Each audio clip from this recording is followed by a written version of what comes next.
Hey everybody, I'm Randy. Hi, I'm Bobby. And what started off as a kind of dumb Twitter thing.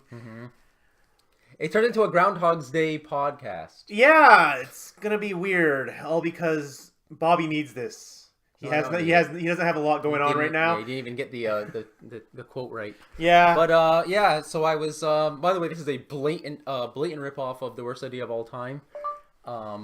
I don't know how you set that off, but some guys from New Zealand. You may have heard of it. But they blatantly challenged me to watch. I asked them, when will you watch Groundhog's Day 52 times, once a week for a year, and they said, why don't you? So here we are. And he took it seriously, and I happen to have a copy lying around. Yeah. So today is December 8th, 2018. Yep. And it's our first watch of Groundhog's Day with Bill Murray. Yep. Directed by the late Harold Ramis. And I'm just gonna lead off with this here. From the back of the box, oh, you're going to read it, okay. Richard Corliss from Time Magazine saying, it's a comic time warp anyone should be happy to get stuck in. And we'll see how that pans out, because we have another 51 watches of this movie. At least, if we don't count the director's commentary episode. For some reason, Bobby wants to waste time, wants to read the back of the box. We got to waste time. Here's how they describe this movie according to the DVD special edition. It says, quote, Bill Murray is at his wry, wisecracking best in this riotous romantic comedy about a weatherman caught in a personal time warp on the worst day of his life. Teamed with a relentlessly cheerful producer, played by Andy McDowell, and a smart aleck cameraman, played by Chris Elliott, TV weatherman Phil Connors, played by Bill Murray, is sent to Punxsutawney, Pennsylvania, to cover the annual Groundhog Day festivities. After a surprise blizzard traps him in a small-town hell, things get even worse. Phil wakes up the next morning to find out it's Groundhog's Day all over again. And again, and again, end quote. Now, I have to ask you something. Did you even find that the cameraman was all that smart aleck? No, Chris Elliott barely did anything in this movie. Speaks in this movie. So what's the format for this thing? It's like oh, wait a second. And what was the other thing I wanted to say? Yeah, that's it. And Bill Murray is billed third in this. Oh no, actually they mentioned his name twice. Once at the beginning and once in the middle. Yeah, Bill Murray is Bill Murray. Bill Murray playing himself, basically. My brain blanked. He plays the same character. She is. Do you find her to be cheerful? She is cheerful. Oh God, she's like unbelievably cheerful in this movie. She was quite cheerful. She's a little ray of sunshine. They don't have their names on the back either. They're just named as the producer and the cameraman. Yeah, she's the. Her name is Rita. Rita, and his just Larry. Larry. That was right, Larry. Yeah. So yeah, that's your cast for the movie. Bill Murray as Only Phil. 3 people. Yeah, those are the main 3 people, even though Larry's unimportant. And then you have a bunch of we didn't really get to know Larry. Extras, but we don't know them yet. We don't know these extras well yet. Actually, at one point in time, he asks, "Does Larry have kids?" We cut away before he answers. So we know nothing about Larry except that he is a cameraman and he does like hitting on women. And he's a little bit of a scumbag because he goes, "Let me leave a tip," and then he immediately takes a tip back. Once the woman turns her back on him. That's all we know about Larry. Yeah. So that'll be like, maybe we should have a special. It's called Larry's Corner or something like that. Larry's Camera. I don't know. We'll just roll with it. So, what'd you actually think? It's first episode. So, what'd you actually think of the movie? Should we overview the plot or no? Well, you already did. You read the back of the box. That was the plot. A cranky, cantankerous weatherman gets stuck in Punxsutawney for an unknown amount of time. Yeah. So the movie. So what'd you think of it? Basically, what did I think of it? Yeah. Well, let's review this movie. It wasn't really funny. I didn't find it to be funny. Is this described as a comedy? Yeah, no, it is a comedy. It says it's a riotous romantic comedy, but I wasn't laughing. Yeah, but you have to continue with the qualifier there. Romantic comedy. Yeah. This isn't like a laugh out loud. This isn't a laugh out loud movie. It's only funny in the context of romance. No, it's a funny movie in general, but it's not a laugh out loud. I didn't find it funny. I found it pretty funny. But I found it interesting, but not funny. Like I liked the story and the characters, but I didn't laugh that much.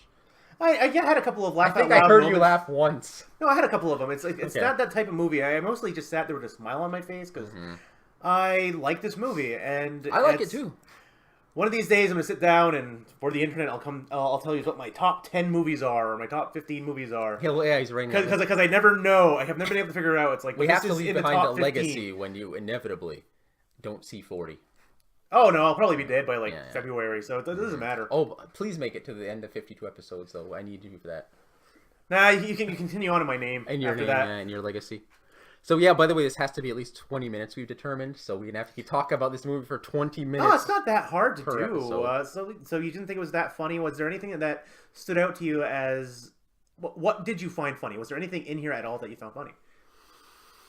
Okay, so my first of all, my qualifier is that I had seen this movie before. I have seen it before, and then not last year, 2 years ago, I saw it on Groundhog's Day itself when the TV network reran it like all day long, so I had it on in the background. So I did see it like quite a bit. So this is not like it's not new to me. It would be great if I saw it the first time, but I didn't see it the first time.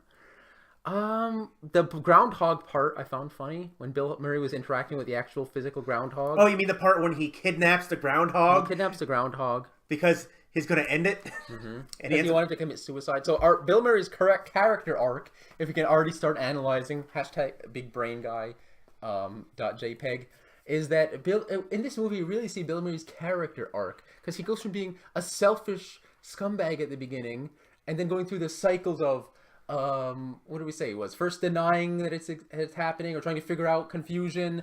Then the movie starts off with him going through these stages of grief almost, and ends with him getting acceptance of his situation, and then it changes again, and it's just a lot of him basically sleeping with every single townsperson. No. The first thing that happens is he repeats the day in sort of incredulity, confusion. Then he figures out that something is amiss. Then he tries hedonism. Yep. Right. He goes drinking with some guys he meets. He's drinking and driving. He robs an armored bank car, a money truck, whatever you call those things. Steals a bunch of money. Goes pimping. Money out. Truck. That's a good word. We'll call it a money truck. The money truck. He goes pimping out and like dates some girls. He also he sleeps with at least like 2 women that we see from the one from the diner and one from the who I think we never even see her again. The one he takes in the movie. I couldn't tell because honestly they all kind of look the same to me. Then he tries, by the way, # all white women look the same. Then he tries to sleep with Rita and she rejects him many, many times. And then that throws him into some sort of a depression. He tries to kill himself several times, which brings us to the groundhog part where he tries to kill himself the first time. And then after failing at killing himself, then he tries to become a better person. Yeah, because helping others. He ends up having this realization at some point that it's like, I don't like myself. Oh, that's when he starts telling Rita that he's a god. Yeah, which is honestly one of the best, probably more funnier bits in the movie is he just starts going, is like, Rita, I am now a god. No, not the god, a god. And then they spend a wonderful day together of just him explaining to him, like, this is what's been happening to me. This is what's going on. You'll disappear. I was like, whatever. And he just ends up enjoying his time. And this is what disturbs me about this movie a bit, because this, like, that to me, like, okay, so it's supposed to be a romantic comedy. So the Bill Murray-Rita relationship takes place on a day that gets erased. Over and over again. Yeah. Over and over again, because we see a couple, well, at least one time, though, it does end up with her in his hotel room at the end of the night, and they're enjoying themselves. And then that was the night when it's just like, oh, it's past midnight, and I didn't disappear. And he's like, I never said it would disappear at midnight. That was the time when they actually built the relationship. Yeah. But then that day disappears, and then Bill Murray goes on to build a bunch of skills, including, like, playing the piano. That's the turning point for him. This is when he decides, like, you know what? It's like, I don't like myself. It's like, and he starts working on himself. # self-care. Why are you doing the hashtags? And why am I doing it now? It's 2018. Who cares? It's 2018. Hashtags That's are why stupid. At least 50%. Randy's soapbox here. Hashtags are stupid, as is social media. At least 50% of our cast is supposed to be women at this point, because it's 2018, but we didn't do it because we don't know any women. All right, it's not a romantic comedy here in the real world. So. Why am I doing this with you again? Why again? Because I think neither of us have anything better to do on a Saturday. I like that you got really low right there. Instead of talking, don't let the audience know. I have to do don't let the audience know it's an aside to you that we don't have anything better to do on a Saturday. But listen, so that all takes place, and that I was happy with. I like that. He's like, okay. He starts telling Rita, you know, I'm living the same day over and over. He tells her he predicts some things. and she believes him, and then she decides, I'm going to follow you around or something like. Yeah, it's a science project. He's watching. I'm going to follow you around. And then, by the way, we cut away the rest of that day, and we don't see anything until like the night at almost midnight. Well, you can assume that his going through is like, okay, this is their life, this is this. It's like, but that to me was the whole relationship development. Then he's like, okay, I'm gonna go off and I'm gonna build a bunch of skills. We see him, by the way, bribing the piano teacher to teach him piano ahead of another student. Hey, it's not bribing. It's he's saying, I'm gonna pay you, but I'm gonna pay you an exorbitant amount. $1,000 because I can't put it off. Yeah, an exorbitant amount. $1,000 because he can't put it off till tomorrow. So it's like, okay. Here's $1,000. Teach me how to play piano. He learns how to play the piano. He learns how to ice sculpt. He goes around the town and figures out everything he can do to fix everybody's life. He saves 2 lives. He saves a boy from falling out of a tree. That we see. And he saves the guy who, what is he? The guy who calls the event. Yeah, it's like the MC for the for the Puxatawny Phil. Buster, who like interacts with Puxatawny Phil, the Groundhog every year. The keeper. I don't know. The Groundhog keeper, we'll call him. Hashtag the Groundhog Keeper. Stop with the hashtag. He almost chokes to death on a piece of steak, and Bill Murray gives him the Heimlich maneuver because this is 1993. Nobody else knows the Heimlich maneuver in the restaurant, and there's no laws about it. So Bill Murray saves at least 2 lives. We also see a sequence of him trying to save a homeless guy's life, but he fails because the guy dies of old age. Yeah, which is it's very important because it actually lets him know that he's not a god. He's not. There's some things that are not you can't change, and that's people will eventually die. Yeah, and that guy has to die over and over every day too. Yeah, so he dies over and over again every day, and the only thing that you can do is assume is that every day you continue to give him some money, and you can give him a nice last day though. Yeah, but he did that a couple of times as we got to see. Is that as you see him becoming a better person, trying to prevent him from dying. But then in the last day, so by the way, so he goes through a few days. He's like acts like a jerk a couple of times and stuff like that. He goes through his cycles. So then we cut to his last day in the cycle. And he tells Rita, after they do the shoot in the morning. By the way, he's accumulated quite a crowd. Somehow everybody's listening to him now, and his sage Groundhog speech, including the other newscasters. Yeah, that was something I noticed. I was like, what the hell? It's like everybody just dropped everything they were doing. He has the best location. You see other microphones coming into the camera as he's giving the speech. It looks like Buster stepped aside and said, "Go ahead, you can give the speech before I do this." Yeah, you can give the speech. Or the ending. That's Buster's voice. Or the ending of it. He's not a goblin. He has a weird voice, though, Buster. He has just a very low voice. He's kind of like a smoker's voice. I can't tell you who the actor is. We're gonna figure. I think he was Ryder Strong's father on Boy Meets World. He's got a very distinctive voice. You feel like you've heard him before. Oh no, you've seen him before. He's probably dead by now, though. Actually, I believe he is. Or very old. Yeah. But no, he's a very recognizable character actor. The guy, anyway, his name is Buster in the movie, the character, and everybody's gathered around Bill Murray. So how did he even set that up so that everybody would be like around him? I think it just happened because it wasn't the opening to it, the introduction, because he goes in there every day and goes, yeah, he's about to go do this. It was more like this is the closing. It says because Buster had been in there, and you see the other guy that's with him, and then everybody's surrounding him. Everybody's like, listen to that guy talk. Yeah, look how eloquent he's talking about this. He really loves this groundhog. He's news Jesus. Everybody gather around him and listen to what he has to say about the groundhog. And what did he say? Something about, I wish it was winter forever. We'll learn that speech one day. Yeah, one day we'll know by the 50-second watch. We will know this entire movie by heart at some point. By script, we'll just say every line aloud. But that'll be the special where we just sit here and we just recite the entire movie from beginning to end. Script. So the whole 2-hour movie. Is it 2 hours? Mm-hmm. 101 minutes. So that's an hour 40 and 1:41. Yeah, including the credits. Yep. So yeah, that's usually what running time. That's running time. It's probably more like No, approximately. We'll figure that out. So then Rita's like, I want to go out to breakfast with you, right? And he's just like, I have some errands to run. So he goes and does all. Okay, now you're all over the place. First, we were talking about the scene that took place after him running all the errands, where he's doing. Oh yeah, okay, never mind. No, we're telling. I don't know why you're recounting the entire plot point by point. No, I'm talking about the last day. Okay, I'm talking about the last day. He says to her, I want to spend the day with you. He's like, I have some errands to run. Then he goes off and saves the 2 people's lives. He saves the boy's life. He saves the Buster's life. He jacks up an old lady's car and changes her flat tire. And then he only sees Rita again that night at the Groundhog party, the Groundhog's Day party. And by now he's learned to play the piano expert. Yeah. And he's like, oh, everybody's like, oh, it's she's like, where's Phil? They're like, oh, Phil's already there in the, in the main room. And he's like playing the piano. Somehow they let him become the main piano man of the band. I already told you that. I told you multiple times. That's the teacher's band. Well, say it on the air so that our one audience member can hear. It's like... No, the teacher runs the band? Yeah, because after he left to go dance with... what's her name? Rita. She takes over on the piano. That's her band. Oh, she gave him her seat. Yeah, because that's her best student. My gosh. Well, I learned something today. Yeah, I don't know how you didn't notice that. The moment he vacates the seat, she takes over and she starts singing. I thought they just respected her so much as a piano teacher that they let her choose who would be their piano. No, it's her band. It's the town, like it's like the town band or whatever. Yeah, it's they like, play every Groundhog's Day. Yeah, so it's like she's playing. Okay.